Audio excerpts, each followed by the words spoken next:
Bonjour, aujourd'hui je vous propose une petite promenade sur la commune de la Bresse, au départ de la vallée du Chajou, de la Ténine plus précisément. On va monter au collet de l'étang, ensuite on se rendra au Champy, on descendra sur le lac du Lichepas, qu'on longera, on remontera au collet de la mine pour ensuite vous montrer la roche des vieux chevaux. Et puis retour par le tour de oula, ça glisse, il y a un peu de glace par terre. Retour par le tour du lac de Lichepas, par les pistes de ski de fond à la Ténine. Voilà. Alors c'est une balade d'une quinzaine de kilomètres avec du dénivelé, mais des chemins tout à fait corrects. Et puis en cette fin décembre, ce qui est exceptionnel, c'est que nous n'avons pas de neige. Donc pas besoin de raquettes, on se balade comme en plein été. On profite du soleil, on profite de la température qui est somme toute agréable. Et de ce parcours qui fait un peu moins d'une quinzaine de kilomètres, je crois. Voilà. Allez, on y va.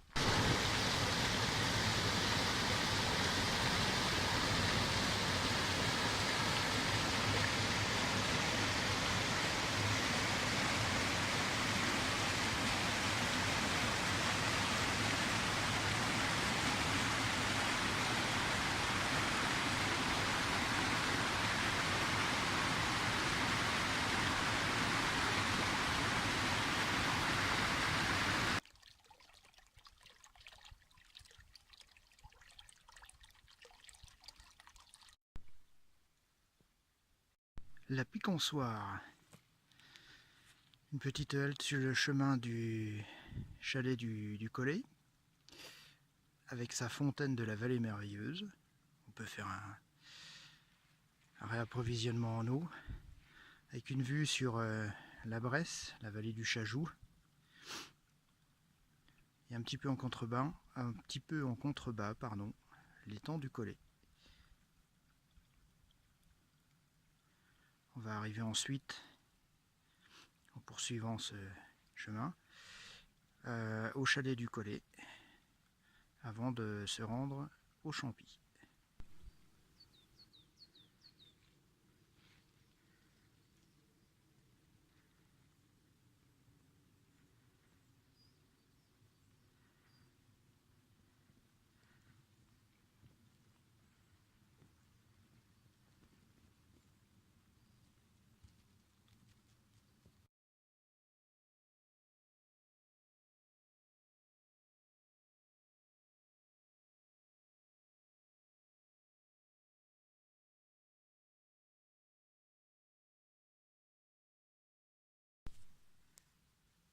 Alors depuis le Collet de l'étang et son chalet, je rejoins les Champys par le chemin de crête qui est balisé en triangle jaune.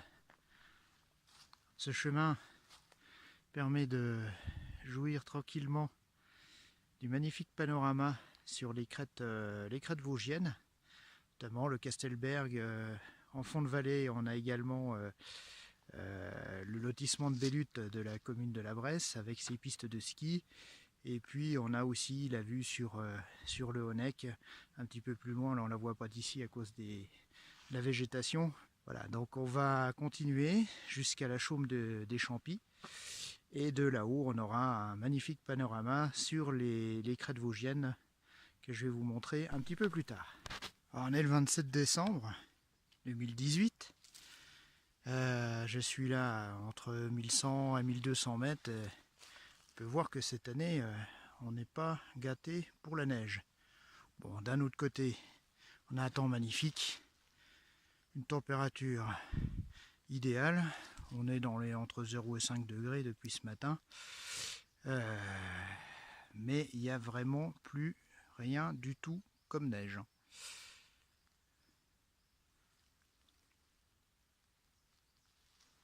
On va continuer. Je doute que sur la chaume des Champys, il y ait plus de neige. On verra bien.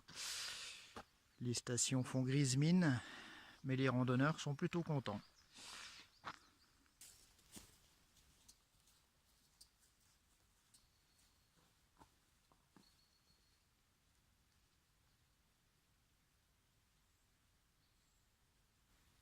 Alors nous voilà arrivés sur la chaume des Champis. Normalement à cette époque-ci, tout est blanc. Il y a des fondeurs un peu partout, on voit le balisage des pistes. Et là, on a l'impression d'être au mois d'octobre, fin octobre, voilà, bel automne. Alors forcément, il y a beaucoup moins de monde. Allez, on va aller voir le point de vue. Alors je vais pas marcher en filmant parce que j'ai pas pris mon stabilisateur, donc on voit pas grand chose, enfin ça secoue un petit peu, c'est pas très agréable. Donc on se retrouve au point de vue. Voilà, je vais vous faire profiter d'un de mes endroits favoris sur le massif et à la Bresse. Je vais vous faire découvrir un petit peu ce qu'on voit depuis le point de vue des Champis. Allez, hop, un petit tour. Voilà. Alors, c'est pas beau les Vosges? Alors, on a la station de ski de la Bresse-le-Honnec. On voit qu'il manque sérieusement de neige là en cette fin décembre. Mais il y a quand même des skieurs. Il y a du monde sur le parking. Il y a quand même du monde. Donc, dans la vallée au pied des Champis, nous sommes dans la vallée de la Vologne avec le lotissement de Bellutte qui fait face aux pistes de ski. Lorsqu'on remonte, on voit le sommet le plus éloigné, le plus éclairé là. Alors je vais pas faire de zoom parce que je tremble. Je ne maintiendrai pas une bonne stabilité. Donc là-bas, on voit la petite maison sur le sommet, c'est Le Honnec. Ensuite, on voit les traces blanches qui arrivent à un sommet. Là, nous sommes sur le Castelberg. Avec ses pistes de ski. Alors d'ici il faudrait que je sorte les jumelles, mais je pense pas que ce soit ouvert.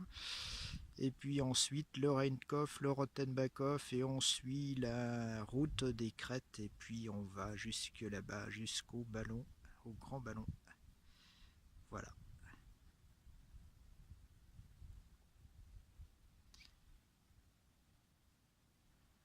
Alors ici c'est une vue magnifique, surtout au... Bon là il est 11h, mais venir au lever du soleil ici au Champis, c'est quelque chose de vachement agréable.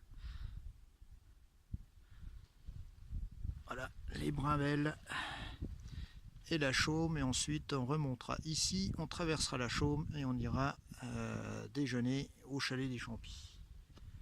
Allez, encore un petit coup. Hop. Voilà. Et en fait, c'est une journée ski qui s'est transformée en journée randonnée.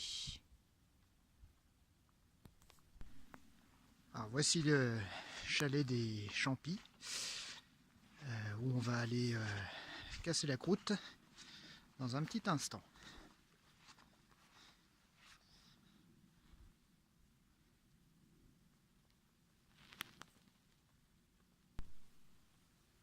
Allez, pendant que ça chauffe,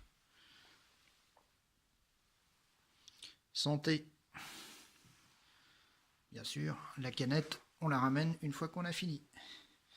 Alors, on en profite pour faire un petit tour du propriétaire. Voilà, bon, c'est un abri qui est assez connu sur le massif. Très agréable, dans un coin, bon, vous avez vu, c'est vraiment super comme endroit. Au bord des pistes de ski de fond, donc évidemment quand il y a de la neige, il y a beaucoup plus de monde qui utilise ce chalet. Et puis avec la possibilité à l'étage supérieur de pouvoir installer des sacs de couchage pour passer la nuit.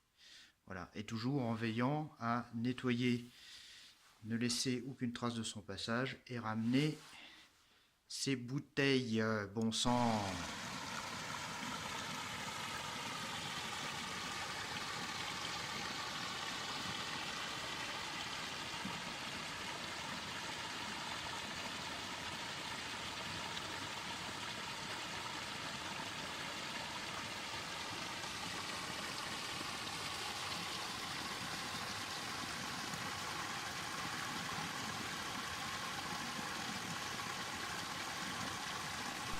Alors, je suis arrivé maintenant sur le domaine skiable du Lichpa, où on voit le le manque criant de neige, hein, toujours pareil, hein, avec seulement une petite piste école ouverte. Enfin bon, le plus important ici, c'est la vue qu'on peut avoir sur le lac glaciaire du Lichpa. Un lac très très agréable, très joli, en toute saison. Et on voit très bien depuis ce promontoire sur les pistes la transformation lente mais inexorable de ce lac en tourbière, puisqu'on distingue bien au fond la tache brune, la sphaigne qui petit à petit colonise le lac. Allez, maintenant on va descendre jusqu'en bas, jusqu'à la station, et puis faire le tour de ce lac.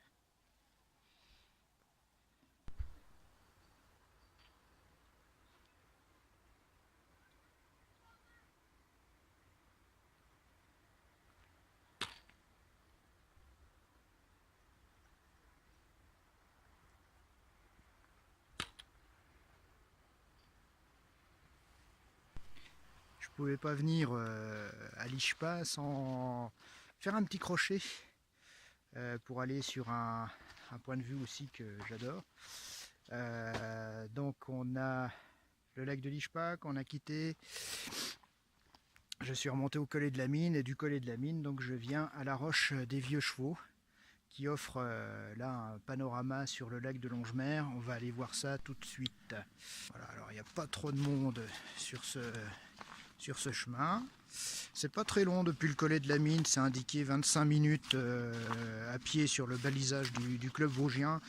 Même si la montée est un peu rude, j'ai pas mis 25 minutes pour arriver là, hein. Donc ça vaut le coup de faire ce petit détour pour venir voir ça.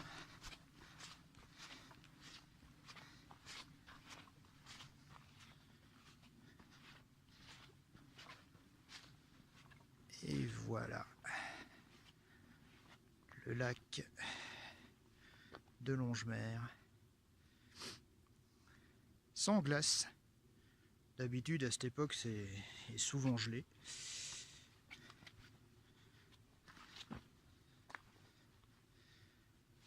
Ah, puis le temps aujourd'hui, franchement, qu'en face on a la chaume de Balverche par là-bas.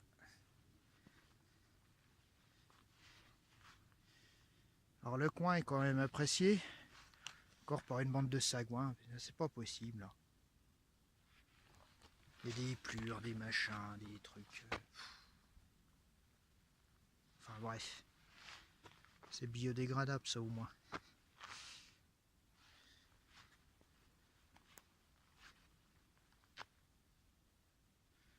Allez, une petite pause pour contempler tout ça et on reprend la route après. Alors je termine cette balade ici à la Thénine, au bas de la Thénine plus particulièrement. Donc voilà, je suis garé au pas de tir de biathlon. Et puis c'est également le départ d'une balade pédagogique donc sur les espaces naturels sensibles des Vosges. Donc sur le domaine de la Thénine, les Hauts-Viaux et l'Ishpa. Donc là vous avez des panneaux explicatifs qui vous expliquent la vie de la faune et de la flore sur cet espace sensible, la nécessité de le protéger, le pourquoi. Vous avez différentes étapes tout au long du parcours, c'est très bien fait. Qui vous explique les plantes, l'évolution des milieux naturels, et puis également la faune qui vit sur ce territoire. Alors si vous ne voulez pas faire la balade que je vous ai présentée, vous pouvez néanmoins voilà, faire cette petite balade autour des lacs de la Thénine et de l'Ishpa qui vous apprendront plein de choses sur les espaces naturels sensibles. Avec comme accompagnateur le Cula, le petit personnage qui vous accompagnera et qui vous expliquera tout ce qu'il y a à savoir sur ces espaces. Voilà, donc cette balade est terminée. J'espère que ça vous a plu et puis j'espère surtout revenir bientôt voilà, dans les Vosges, dans ce secteur ou dans un autre et puis vous présenter d'autres randonnées sympas. Allez, à bientôt!